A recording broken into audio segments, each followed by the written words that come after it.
Nagsimula sa isang pulse-pounding chase. Isang helicopter ang umiikot sa kalangitan sa gabi, naghahanap ng target.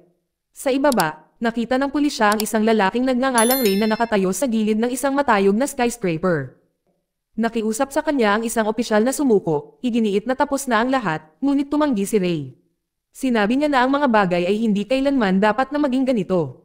Pagkatapos sa isang walang ingat na sandali, tumalikod siya sa kanila at diretsyong tumalon palabas ng gusali, bumulusok ng daan-daang metro sa madilim na tubig sa ibaba. Ang kwento ay bumalik sa mas maagang panahon, si Ray ay nasa isang mapayapang paglalakbay sa hiking kasama ang kanyang asawa at ang kanilang anak na babae. Naglalakad sila sa isang magandang kagubatan, nagtayo ng masisilungan malapit sa isang tahimik na ilog, at nagpapalipas ng gabi sa ilalim ng mga bituin. Ang kanilang anak na si Rachel ay mahimbing na natutulog sa mga bisig ng kanyang ina na si Amanda habang si Ray ay nakatingin sa kanilang dalawa ng may init at pagmamahal. Ngunit ang kaligayahang iyon ay nasa Ira nang dumarating ang trahedya. Ang kanser ni Amanda ay bumalik sa pangalawang pagkakataon at siya ay isinugod sa hospital. Inirerekomenda ng mga doktor ang isang gamot na tinatawag na Infirm, ngunit ang presyo ay posibleng mataas. Hindi ito kayang bayaran ng pamilya. Sinisikap nilang mamuhay ng normal hanggat kaya nila. Sa kaarawan ni Rachel, binigyan siya ni Amanda ng stuffed bear na pinangalanan niyang Paloma. Isang maliit na sandali ng kagalakan sa gitna ng kanilang pakikibaka. Nang maglaon, sa isang nakaantig na eksena sa isang boxing gym, nagsasanay si Ray kasama si Rachel, na mapaglarong dinaig ang kanyang ama sa ring. Pagbalik sa hospital, ang doktor ay nagdadala ng mga pag-asa na balita. Ang isang bagong gamot, Spiro, ay malapit ng maaprubahan. Gumagana ito tulad ng Infirm, ngunit sa mas mababang halaga. Masayang-masaya sina Ray at Rachel, na naniniwalang maaaring wakasan na ang kanilang bangungot. Gayunpaman, ang pag-asa na iyon ay gumuho ng kasing bilis. Ang gamot ay biglang pinigil mula sa paglabas. Nang itanong ni Ray kung bakit, ibinunyag ng doktor ang pangit na katotohanan. Ang paglulunsad ay naantala ng walang katiyakan pagkatapos ng Bioprime, ang kumpanya sa likod ng Informan, nasuhulan ng mga opisyal upang alisin ang mas murang alternatibong gamot. Sa telebisyon, nakipagtalo ang CEO ng Bioprime na si Simon Keeley sa isang politiko tungkol sa napakalaking halaga ng paggamot sa kanser. Galit na galit, tumawag si Ray sa programa at direktang hinarap si Simon. Inakusahan niya siya ng paglalagay ng kita sa buhay ng tao, at ipinangako niyang papatayin si Simon kung mamatay si Amanda. Pagbalik sa hospital, nanghina si Amanda. Sinubukan ni Rachel na aliwin ang kanyang ina sa pamamagitan ng mahinang pag-awit. Ngunit walang nakakapagpagan sa kanyang pagdurusa. Sa sobrang kalungkutan, walang patutunguhan na naglalakad si Ray sa hallway. Pagkatapos ay napahagulgol siya sa pag-iyak habang hinihingal ni Amanda ang kanyang huling hininga. Lumipas ang 6 na buwan. Ibinalik ni Ray ang kanyang sarili sa pagsasanay sa boxing gym, sinusubukang buuin muli ang kanyang lakas. Ngunit kahit anong pilit niya, nandoon pa rin ang kalungkutan, nakaukit sa kaibuturan ng kanyang puso. Sa kanyang pag-uwi, mas matindi ang pagtamal ng katotohanan. Isang tumpok ng hindi pa nababayarang mga bayarin ang naghihintay sa pintuan.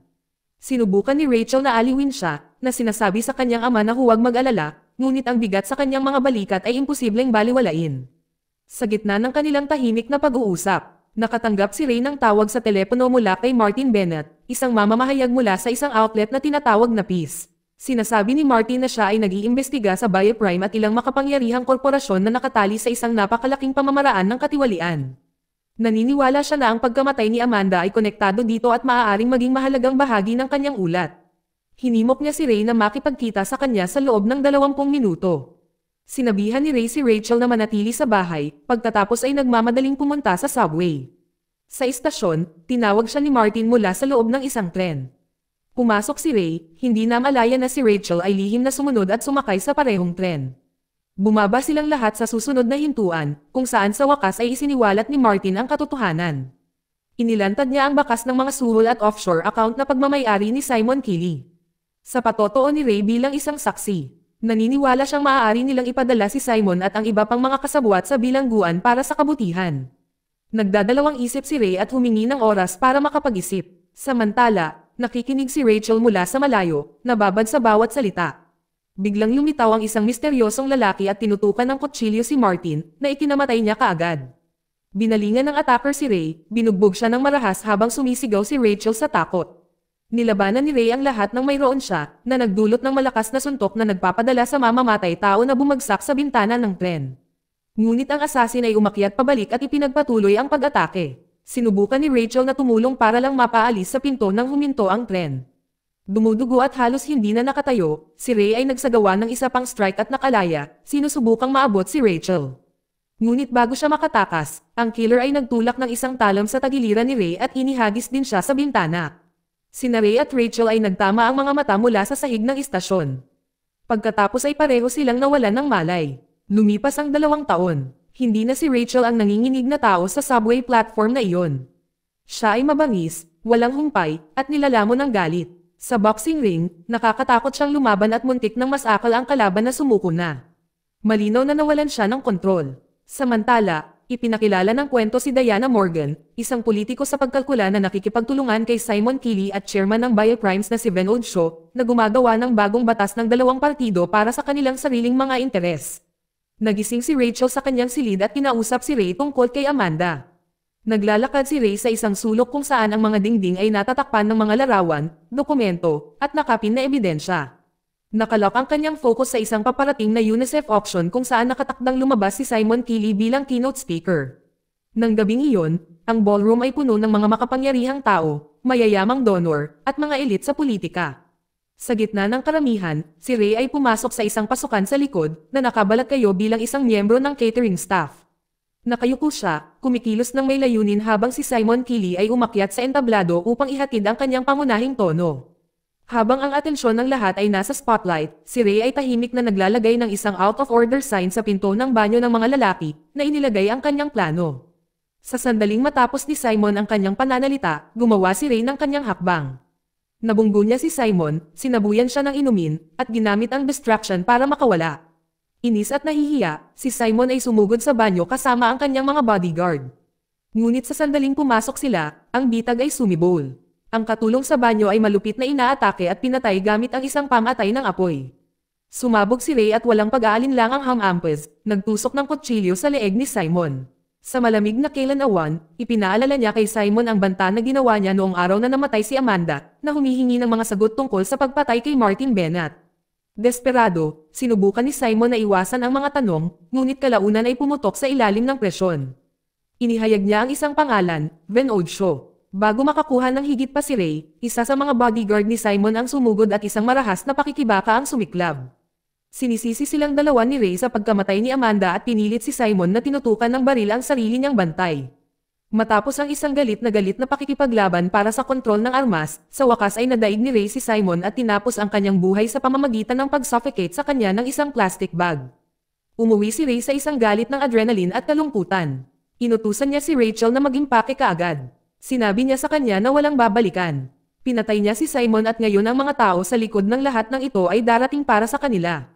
Samantala, dumating ang FBI sa pinangyarihan ng krimen. Isang nanginginig na security guard ang nagsabi sa mga investigador tungkol sa narinig na pangalan ng isang babae at isang banta sa kamatayan. Ang agent na si Sarah Miker ay nag-uutos ng buong sweep ng bawat naitalang banta na ginawa laban kay Simon Keeley. Hindi nagtagal at lumabas ang pangalan ni Ray Cooper kasama ang lumang broadcast ng kanyang pampublikong paghaharap. Sinusubaybayan ng FBI ang kanyang sasakyan at nag-issue si Sarah ng alerto. Ang parehong intel ay ipinapasa sa 2 upahang mamamatay tao. Nakarating sina Ray at Rachel sa isang motel sa gilid ng kalsada. Habang binababa ni Ray ang kanilang mga bag, pinapunta niya si Rachel sa kwarto.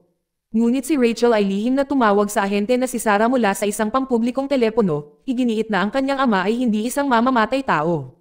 Binigyan siya ni Sarah ng pribadong numero at sinabihan si Rachel na tumawag muli mula sa isang hindi masusubaybayang telepono. Ibinaba ni Rachel ang tawag bago niya maibigay ang kanilang lokasyon. Sinamahan siya ni Ray sa silid, naglalagay ng maliit na kampana sa harap ng pinto bilang pansamantalang alarma. Namumuo ang tensyon sa pagitan nila. Galit si Rachel. Nasa gilid si Ray. Sa sandaling pumasok ang mga assassin sa motel, tumunog ang kampana at nagising si Ray. Sinugod niya si Rachel sa hallway at naghanda para sa isang laban. Ibinaba ni Ray ang unang umatake, na sinakaw ito na nawalan ng malay. Pumasok ang pangalawa, pinilit si Ray na bumalik sa silid. Kumuha siya ng palakol at nagtago sa isang aparador. Nang lumapit ang hitman, tinambangan siya ni Ray, na naglunsad ng isang brutal na ganting atake na nagpapadala sa lalaki na bumangga sa isang bintana at papunta sa isang nakaparadang kotse sa ibaba. Tinapos ni Ray ang laban gamit ang killer zone gun, pagkatapos ay kinuha ang kanilang mga armas at bala. Nang hindi nag-aksaya ng isa pang segundo, siya at si Rachel ay tumakas. Dinumog ng FBI ang bahay ni Ray. Sinisira ang bawat silid. Ang nahanap nila ay nagpapalala lamang ng mga bagay. Ang ebidensyang naiwan ay nagpapakita kay Ray bilang pangunahing sospek sa maraming pagpatay.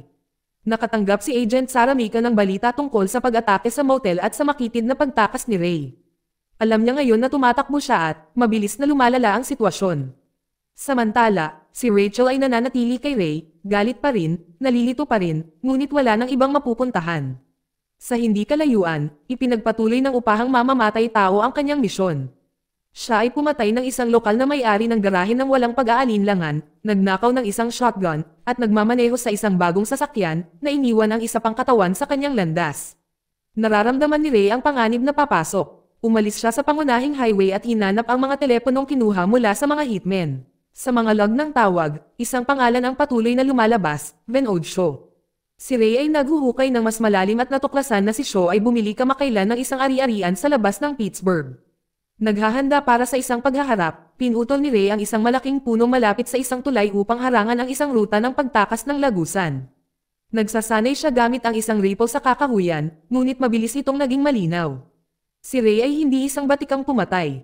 Nanginginig ang kanyang mga kamay at palpak ang kanyang pakay. Palihim na tinawagan ni Rachel si Sarah para ipagtapat ang kanyang lumalaking takot na si Ray ay nagbabago sa isang taong hindi na niya kilala. Sinubukan ni Sarah na panatilihing kalmado siya at ipinaalala kay Rachel na mayroon pa rin siyang impluwensya sa kanyang ama.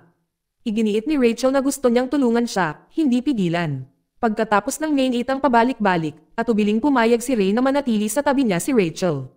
Kasabay nito, ang assassin ay naghahanda para sa susunod na pag-atake, na naglulod ng mga custom-made na round na idinisenyo para sa maximum na pinsala. Gabi na, pinagmamasdan ni Ray at Rachel ang bahay ni Vinod Shaw mula sa malayo. Pagkatapos, kung nagkataon, nakita nila ang kotse ng assassin na dumaan sa kanan nang umalis si Shaw sa kanyang ari-arian kasama ang isang security convoy. Alam ni Ray na ito ang kanyang sandali. Sinusundan niya ang linya ng mga SUV at nagkalat ng mga metal spike sa kalsada. Ang isa sa mga escort na sasakyan ay napilitang huminto, na nagpapahintulot kay Ray na e-funnel ang natitirang mga sasakyan patungo sa nakaharang na lagusan. Nang huminto ang convoy sa likod ng mga natumbang puno, lumabas si Ray mula sa mga anino. Natarante si Shaw at inutusan ang kanyang mga tauhan na umatras, ngunit wala nang mapupuntahan. Isang bulldozer ang humampis sa SUV mula sa likuran, na tuluyang natrap ang mga ito.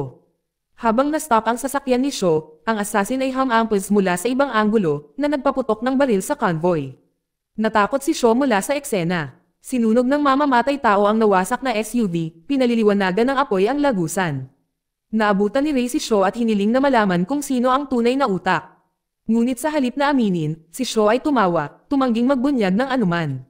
Bago pa makapagpindot pa si Ray, binaril ng assassin si Shaw na patay sa lugar, na nagpatahimik sa kanya ng tuluyan. Tinakbuhan ito ni Ray at Rachel, ngunit pinaputukan ng assassin ang kanilang sasakyan, hinihipan ang kanilang mga gulong. Sa pilitang iwanan ang sasakyan, tumakas ang dalawa hanggang sa makakita sila ng isang auto shop.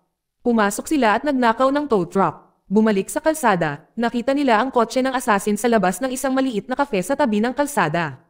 Nagpasya si Ray na ito na ang kanyang pagkakataon. Pumasok siya sa loob, umupo sa tabi ng pumatay, at mahinahong nagsimula ng pag-uusap.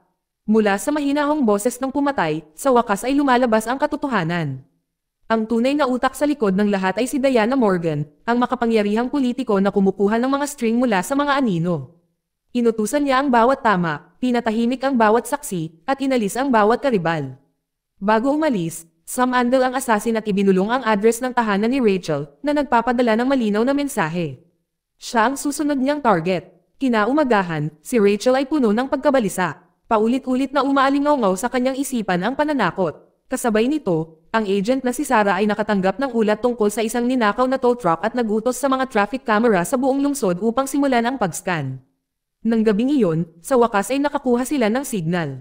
Ang truck ay patungo sa lungsod. Mabilis na nagsara ang mga unit ng pulis. Nagmamaneho si Ray sa mga kalye gamit ang ninakaw na sasakyan, itinutulak ito sa limitasyon nito. Binilisan niya ang trapiko at nakatakas sa siksikan sa isang masikip na tulay, ngunit sa kalaunan ay walang pagpipilian kundi iwanan ang truck at tumakbo. Hinahabol siya ng mga pulis sa buong lungsod hanggang sa isang stadium. Sa isang rooftop sa itaas ng lungsod, nakiusap si Sarah kay Ray na sumuko. Pagkatapos ang kwento ay sumisira sa mga inaasahan.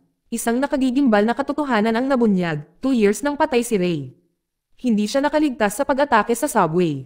Bawat gawa ng paghihiganti, bawat away. Bawat pagpatay, bawat paghaharap na sumunod ay hindi gawa ni Ray. Si Rachel iyon. Siya ang pumatay kay Simon, na nanghuli sa mga mamamatay tao, na tumayo laban kay Ben Odshaw, at naupo ng harapan sa pumatay. Hindi si Ray ang tigiris sa rooftop. Ito ay si Rachel. Palibhas ay nadaig ng kalungkutan at pagkakasala, humakbang si Rachel sa gilid at sumisid sa dagat sa ibaba. Sumisigaw si Sarah para humingi ng tulong. Hinailan ng mga rescuer si Rachel mula sa tubig at isinugod siya sa isang ambulansya. Ngunit sa sandaling magkamalay siya, inatake niya ang mga medics at tumakas sa gabi. Nang maglaon, mag-isa siyang nakaupo sa isang park bench, sira at pagod. Sa isip niya, muling tumabi sa kanya si Ray, inaaliw siya tulad ng ginawa niya noon. Dahil nag-aalab ang kanyang emosyon, dumalo si Rachel sa isa sa mga pampublikong talumpati ni Diana Morgan at pinapanood siyang mabuti mula sa karamihan. Biglang bumalik ang assassin habang papunta si Diana sa isang gusali ng gobyerno. Pumasok si Rachel sa likod niya. Lumalakas ang tensyon. Hinubad niya ang lumang jacket ni Ray na parang humihiram ng lakas at dumiretso sa opisina ni Diana. Bago pa siya makalapit sa kanya, hinampas ng mamamatay tao. Ang dalawang kaaway ay bumagsak sa mga kasangkapan at salamin. Ang kanilang brutal na labanan ay tumagos sa isang fountain sa labas. Kinaladkad si Rachel sa ilalim ng tubig, nadulas hanggang sa nawalan ng malay. Ngunit sa dilim, narinig niya ang mahina at matatag na boses ni Ray, na tinatawag siyang kanyang matamis na babae at sinasabi sa kanya na manatiling matatag. Sa isang pangwakas na pag-agos ng kalooban, nadaig ni Rachel ang mamamatay tao at itinulak ang talon sa kanya ng paulit-ulit hanggang sa mapula ang tubig. Basang-basa at nanginginig, hinarap ni Rachel si Diana, sa wakas pinipilit niya siyang aminin ang lahat, bawat krimen, bawat patana, bawat buhay na nawasak sa ngalan ng batas at kapangyarihan. Pero pinili ni Rachel na huwag siyang patayin. Umalis siya, na inihayag na naitala niya ang pag-amin ni Diana mula simula hanggang matapos. Sa sandaling matanggap ng FBI ang ebidensya, inaresto si Diana Morgan at bumagsak ang kanyang imperyo. Nang sa wakas ay naibigay na ang hustisya, nakahanap si Rachel ng kapayapaan sa unang pagkakataon sa mga taon. Bumili siya ng pekeng pasaporte, ginawang kripto ang kanyang ipon, at sumakay sa isang eroplano patungo sa hindi kilalang lungsod. Walang pangalan, walang kalakip, walang nakaraan, isang bagong buhay na naghihintay na may sulat. Dito nagtatapos ang kwento. Salamat sa panonood kaibigan.